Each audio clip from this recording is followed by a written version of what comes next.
Teoría de la generación espontánea. La teoría de la generación espontánea podría pensarse que es exactamente como creer en la magia, como que los conejos surgen por arte de magia de el sombrero del mago, o pensar que por un simple cúmulo de basura van a surgir las ratas, o pensar que en medio de la inmundicia surge por consecuencia los animales rastreros y bichos de la misma naturaleza. Es precisamente lo que se creía en la época del oscurantismo. Se dice que la teoría de la generación espontánea fue emitida por Aristóteles, un filósofo griego 300 años antes de Cristo, y fue sustentada, como dice ahí, por Francisco Bacón en el siglo XVII y siglo XVIII, así como René Descartes, Isaac Newton, que desconocían el mundo de la microbiología. La creencia, como lo dije, es que todo aparece como por arte de magia de la nada. Esa podría decirse que es, en resumen, la teoría de la generación espontánea. Efectivamente, en el periodo del oscurantismo, o también llamada la Edad Media, inició con el Imperio Romano de Occidente en el 476 y termina en el 1492 al descubrimiento de América.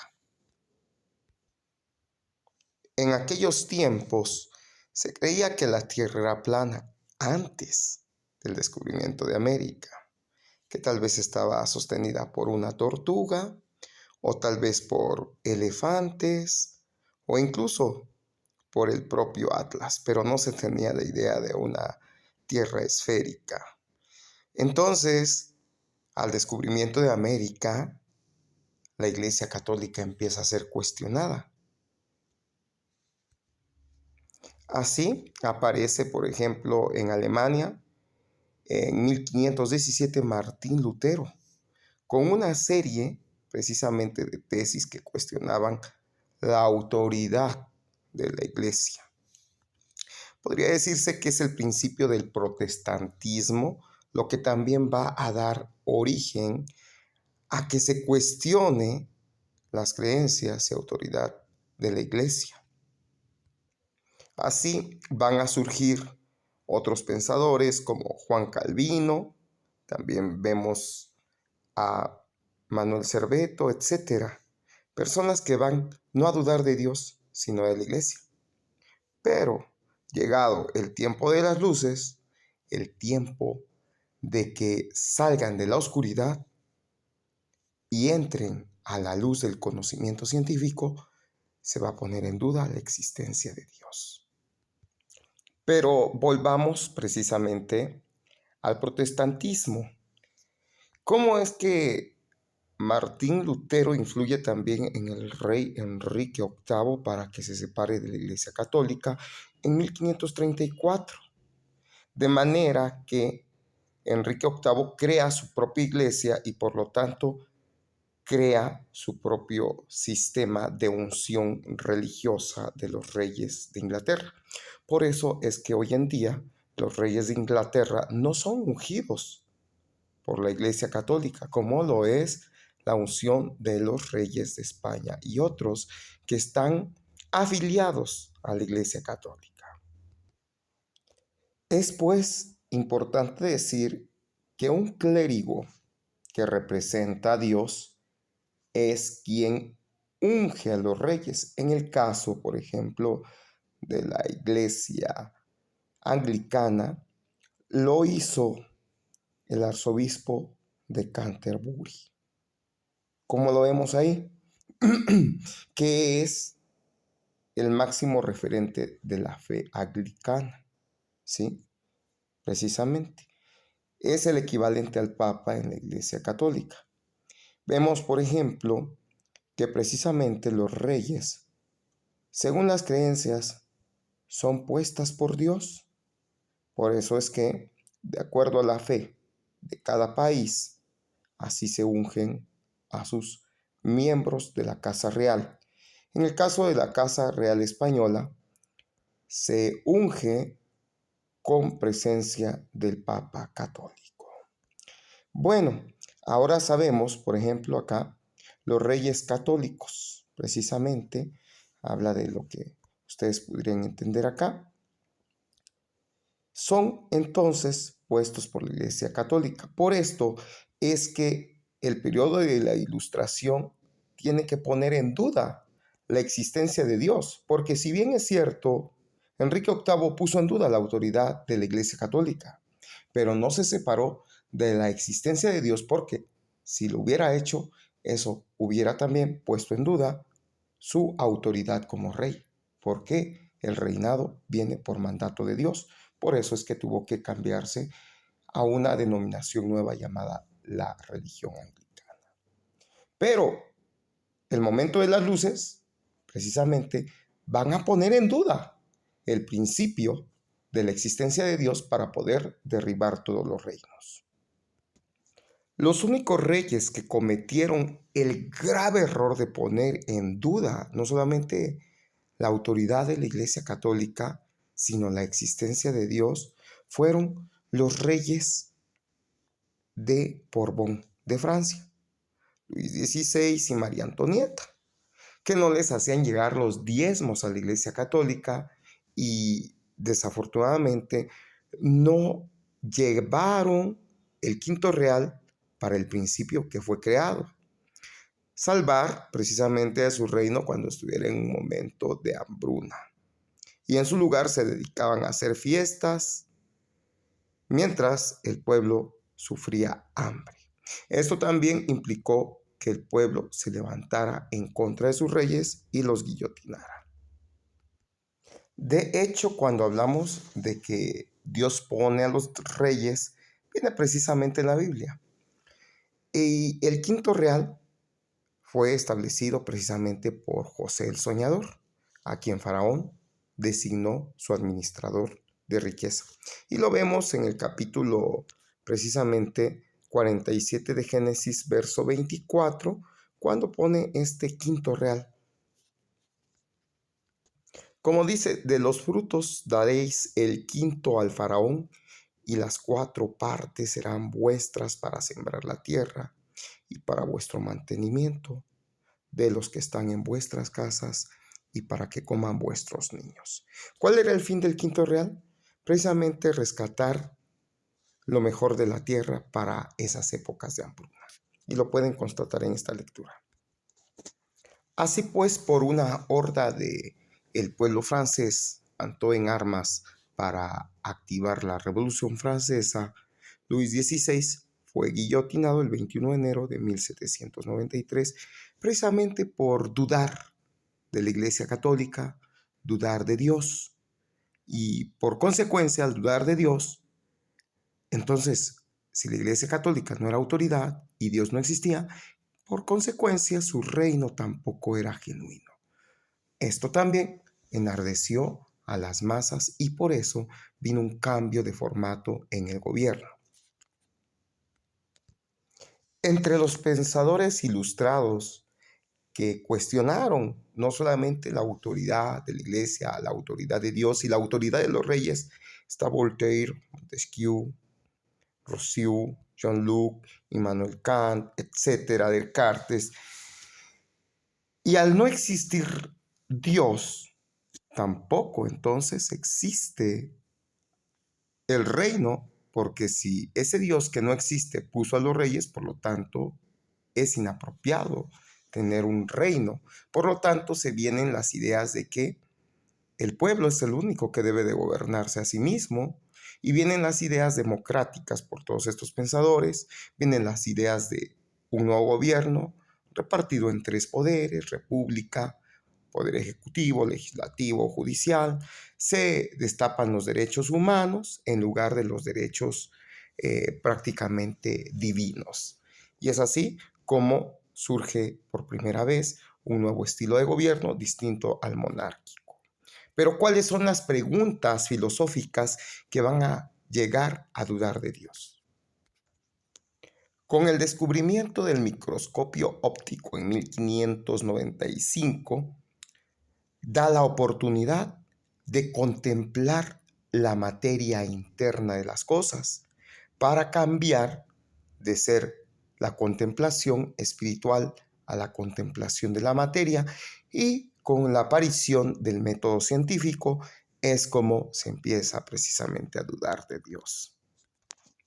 Todos los libros sagrados fueron cuestionados por la ciencia, como el Ramayana,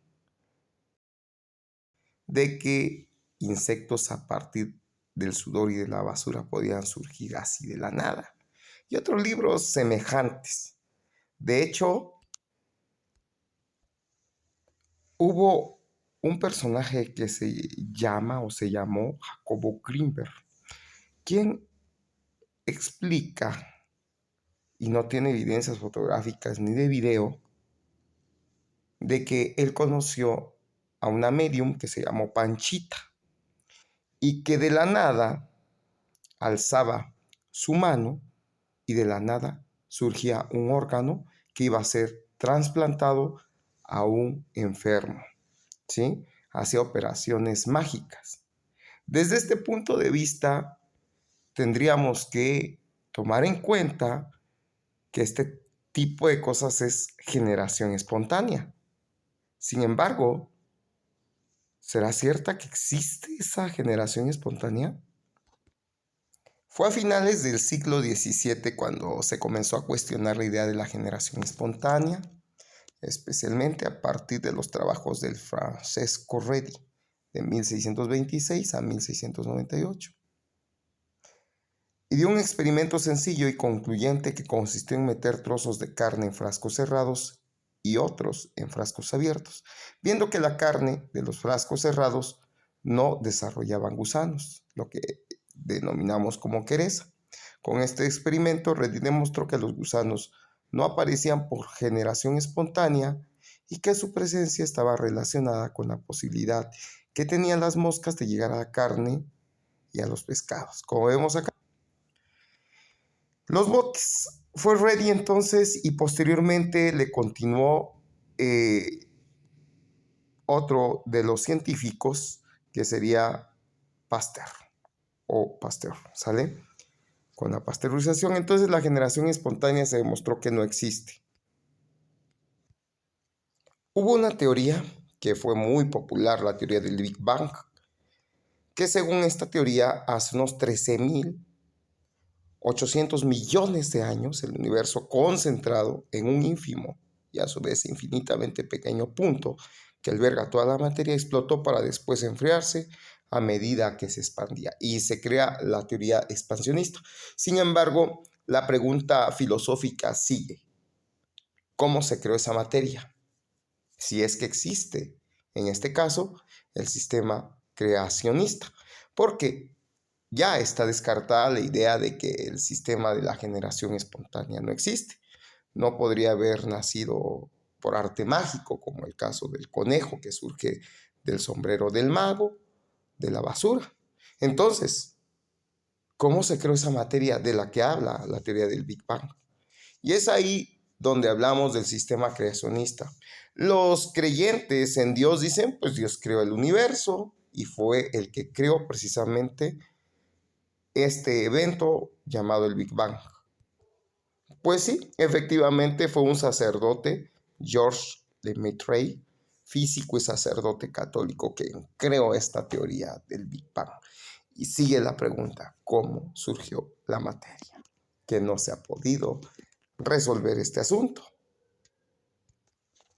Esta teoría, precisamente, dicen descubierta por el físico matemático. Yo diría, más que descubierta, relacionada, diría yo que fue dada por